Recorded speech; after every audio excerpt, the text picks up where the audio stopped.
If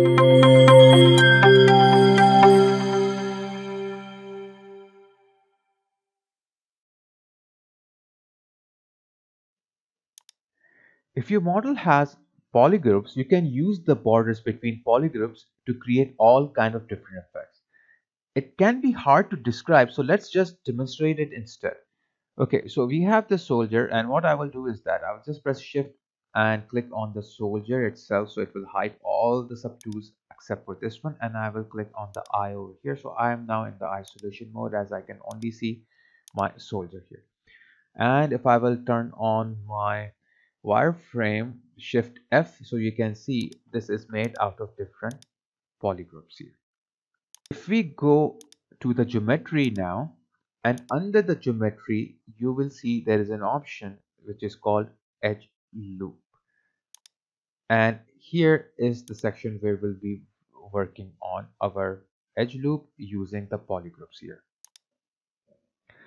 So in here there's a whole bunch of different features that can be operate on borders between polygroups and on edge loops themselves, which are edges that loop all the way around. You can see that it's starting from here and goes all the way around. It all the way goes around. That's why it's called edge loops, because these edges are following. It's starting from one point and then goes all the way around. So this is what the edge loops is, and then it goes all the way around and connects back to where it is. So that's the reason they are called edge loops. So let's just take a look at some of the ways this can be used with the polygroups. The first one over here you can see is the basically the edge loop here. Okay, now the edge loop here, we have a edge loop masked by a border on the top. So this is what we are going to use right now. Now suppose I want to use this edge loop masked by border, and I want to use this on this polygroup. So what I will do over here, I want to create a mask here. Let me turn off my symmetry right now. So I want to turn this polygroup into a mask so that I can use this edge loop masked border. So it's not a mask right now.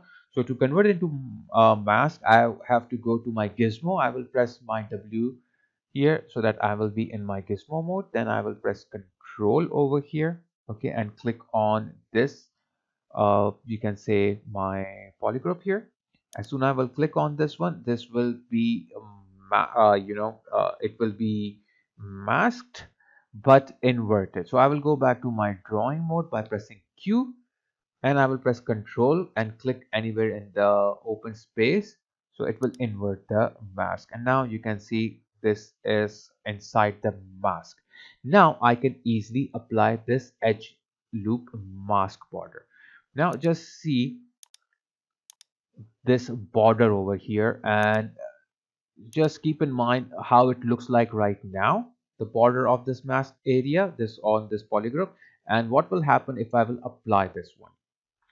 Now as I will click on this edge loop mask border, okay, so it will first of all it will ask it will give me a warning that I'm on a higher subdivision level. So temporarily what I can do is, here's that I can just delete my lower subdivision level, or I can go to my lower subdivision level and delete the higher, but it's too low for the result. So I think 3 is better, and then I will click on the delete lower subdivision level.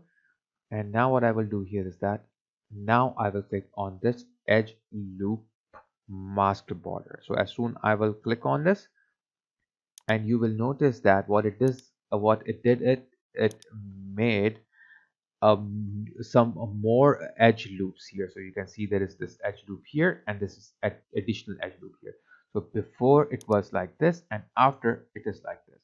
So before there was no edge loop here. So this single like polygon loop here is now divided into two edges, two like polygon faces. Why? Because there is an additional edge loop between, and every time you do the edge loops here, it will give you a new polygroup here. So this is what it did. It just made a new edge loop, and through the border of this mask area, because this is what it was masked, and on the border it made a new additional edge loop over here. So if you find yourself needing to add some more detail, this is one way to do it. And just feel free to add some more edge loops in this way if you want to add on the border of the mask polygroups. Okay, so let's do one more thing here. If I will just go here and then I will undo everything here just to go back to as I was, and also I will press Control over here and drag this out so it will clear the mask, and make sure, because I did the undo, so what happened, my subdivision level came back, so I don't want the subdivision, otherwise my edge loop option will not work. Now whatever we have done so far, we can do in a different way as well. And suppose if I will press Control Shift and click on this area, on this this torso area, so it will, keep this one and hide the others. So now if I have this on my screen and having this on the screen, if I will press Edge Loop Mask Border, okay, so it will ask me that this function cannot be executed while the current mesh is partially hidden, unhide mesh points, or try again. So this will not work on this one. However, if instead of clicking on instead of clicking on edge loop mask border, if I will just click on edge loop itself, this normal one, so what it will do the same thing. So what I did before was, with the mask border, the mask was selected, and what the edge loop will do, it will do the same thing only on whatever is visible. So this area is visible, so that's how it added the edge loop over here. If I will click it again, it will start creating more and more. Now you can see another one it had created. So I will undo, go back to where I was before. Okay, and make sure I will not to undo a lot, otherwise you will have your subdivision again and you have to delete again. Now there is a feature here which is called group loops.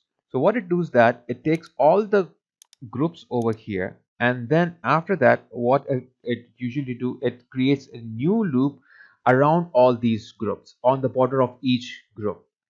Okay, so here is the option here, and it will count, it will take all these borders of the group and it will start adding edge loops on wherever the new groups are starting. So basically you can say border, or you can say wherever the new groups are starting. Now you can see there is a value of 4 over here, and there is a G polish. The loop value is 4, means it will give 4 loops. Then there is a G polish which is 50, and I personally think that is it is very high, so I usually turn this down. But let's see what kind of loops, edge loops we will get with these default values, and then we can turn them down to see uh, a custom result. So if I will press group loops with the same settings as default, and you can see that wherever there is a new group starting, it has produced 1 2 3 4 1 2 3 4, okay, loops over there. Okay, so if you want something like this, 4 loops, then it's fine. 1 2 3 4, that's fine. But if you think this is too high, so what you can do, okay, undo this. Okay, and also let me redo. Also you can see that as soon you will apply this, your model will become polished as well. Seems like it is smooth now compared to how it was before. So if I will undo this, so you can see how low poly it is, how coarse it is. And now if I will undo that, and you can if I will redo whatever we applied, you can see now there are 4 loops, plus it looks more polished. So this is where this 50G polish comes over here, which is known as the group polish. So it polishes every group as well. So now I will undo this and change this value of 4 loops to 1, and G polish will also, I will decrease it, and somewhere around, let's say, maybe you can say 5.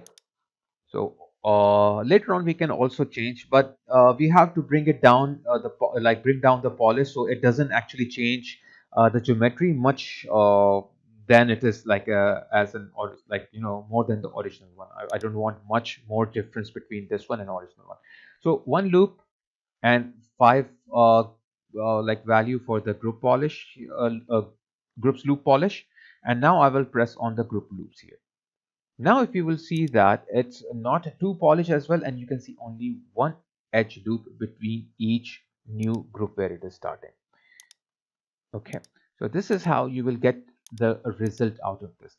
If I will change this depolish, let's say to 1, so you will get something like this kind of result.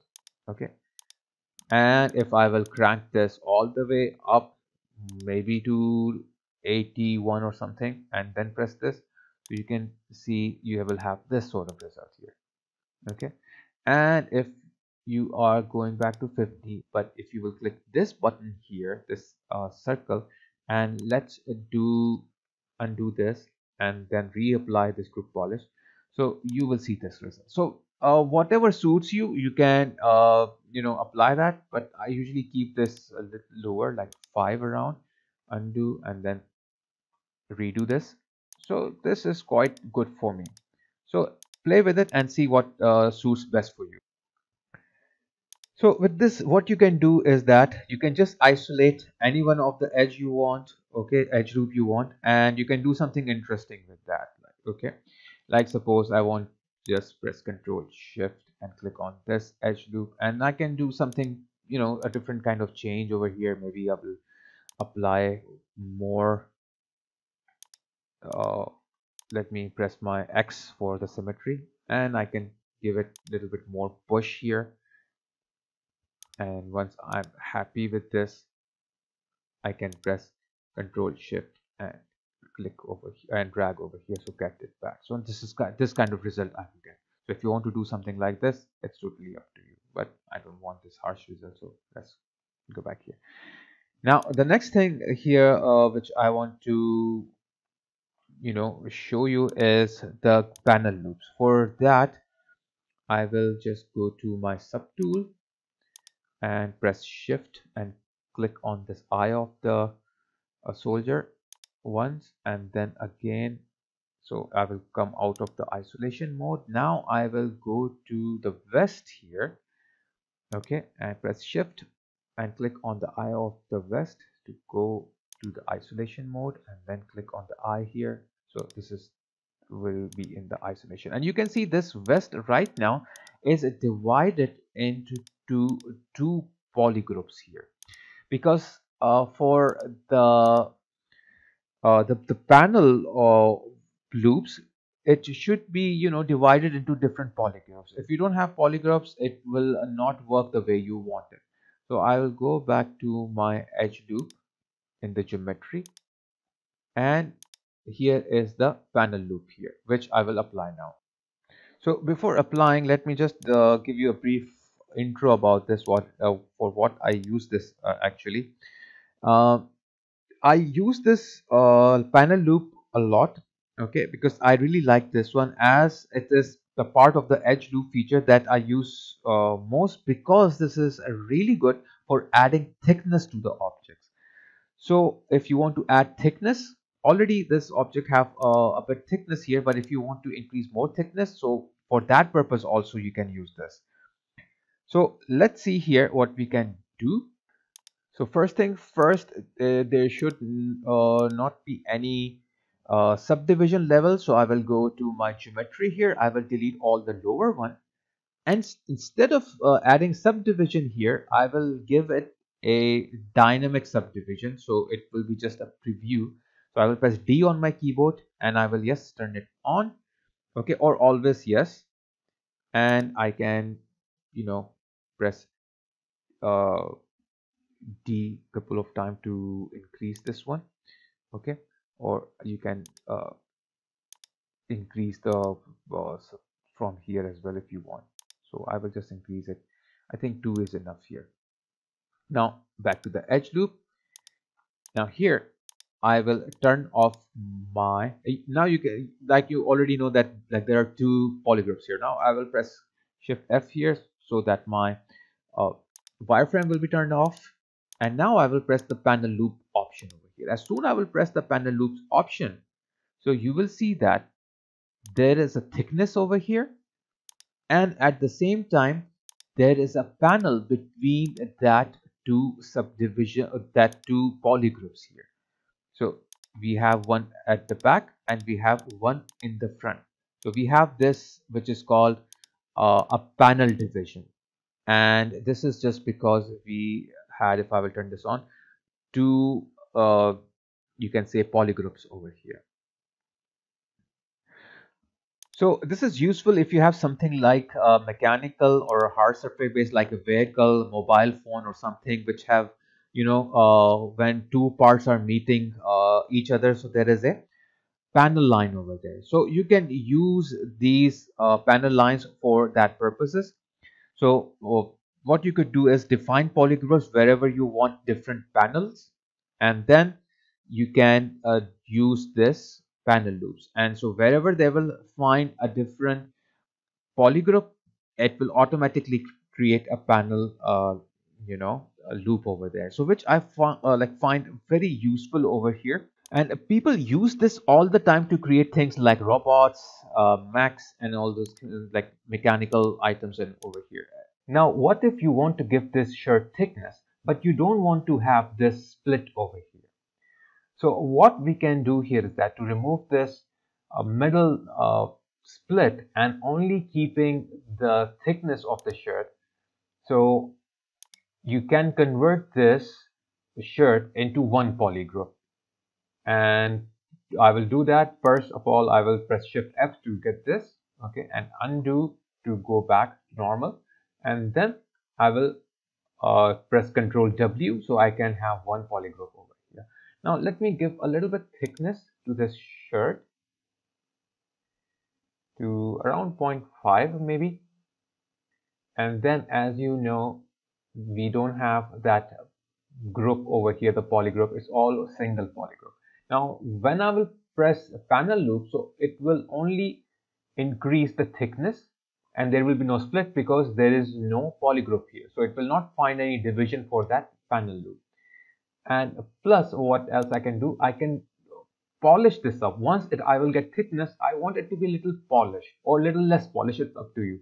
So maybe I will increase polish to 7, so it will be more polished, like smoother result I will get over here. So I will press here this panel loop button, and you can see that it got some thickness here. Now I can press D on my keyboard to get my auto subdivision here, and you can see that it looks more smoother. Let me turn off my polyframe, Shift F, and you can see everything is clear. There is no you can say like a split between, because there is no polygroup, but there is a thickness. So before and after, you can see that. Now another way to do this is, let me go back here, okay, Shift F to get my polyframe. Okay, so I will undo it till I will get my both polygroups back, and this time I will do the same thing. Let me press D on my keyboard to get to the dynamic subdivision over here. Shift F to turn off my what you call this frame, my polyframe. Now what I will do here is that I will just simply go inside my panel loop. I will keep the same thickness here, but this time I will click on the ignore groups here. So as soon I will click on ignore groups, so as you know, we have this two polygroup here, it will ignore these two polygroup and create thickness only, and there will be no panel line between, and there will be no division because it will be ignoring those two polygroups. So let me click here, and now as you can see that if I press Shift F, I still have these two, but there is no split in between here. It's only the thickness. So let me go here and undo till I get back my normal here. And if I will go back here into ignore groups, and keeping my 0.5 thickness here, if I will press panel loop again here, I think I have to delete this one here because I think I did the undo, so it brought it back my subdivision level, so I have to delete this. And now I will press. Now you see there is no ignore group, so the both of them are visible. So let me decrease it and panel loops, and you can see I can still see here there is a panel, and press D over here to get my subdivision level here. Okay, and I will press D and then Shift F to hide this, and you can see now I have the thickness as well here, and I have the panel loop again here. Now few more things I want to show here is that one is basically you will see elevation. Now what does the elevation do? Elevation creates thickness either inside or outside. Right now I have turned this to 100. That means the elevation, the thickness will be going outwards. So if I will change it to, let me undo this, okay, and then if I will go back here, press D on my keyboard to turn this on, and then go and completely to -100, and then press the panel loop here, so you can see the thickness is going inwards this time, not outward this time. Or if you want the thickness to be stay in center, so what you can do, undo this, I will press D again for the dynamic subdivision here, and then I will go to 0. And now if I will press the panel loop here, so you can see that it's neither going outwards nor inwards. It is staying in between. So this is how you can actually get this whole thickness. Depending on either going outwards or inwards, it's totally up to you. Next thing that I want to tell you here is the bevel profile. Now what is the bevel profile here? Now what does this bevel profile do? The bevel profile creates this kind of shape when you apply panel loops, and whenever you apply panel loops and whenever there is a thickness, the thickness of that will be following this profile with this shape. You can see that, and here is the amount of it. Right now it is 50.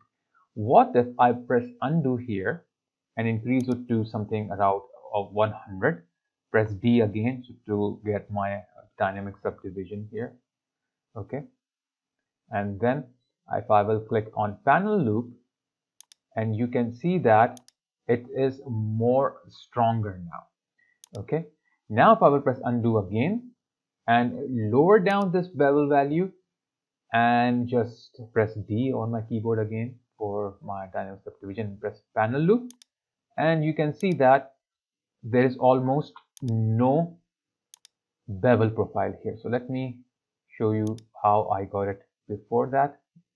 Okay, let me do once again. Let me zoom in and then I can show you. So 100 bevel here. So panel loop, if I'll click on it, so you can see that. Let me press D. You can see how harsh this is because this is at level 100. Now if I will do undo at this stage, go back to 0, press D auto, dynamic subdivision, press panel loop, and now you can see it is very smooth. So this is how you will get the bevel profile on your panel. And if I will undo this and go back to 50, so it will be half, you can say hard and half smooth. So press D for dynamic subdivision, panel loop, and you will see that it is half smooth and half hard. So this is how you will get some good kind of results depending on whatever result you are looking for. So you can see there's a lot of options with Edgeloop, and there's a lot of ways to mix and match these features together in various ways. So go ahead and play around with it and see how else you might use it. And guys, if you have enjoyed my video, please click on the like button, and I will be uploading new lessons, tutorials, live sessions, and full courses along with other useful videos. So don't forget to click on the bell icon so you can get all the notifications. I will highly appreciate if you will give shout out to my channel on your social media account. which will help me to get more subscriber, and this will motivate me to create more content for you all. So guys, thanks a lot for your support, and please continue supporting me, and take care of yourself till we meet for the next lesson.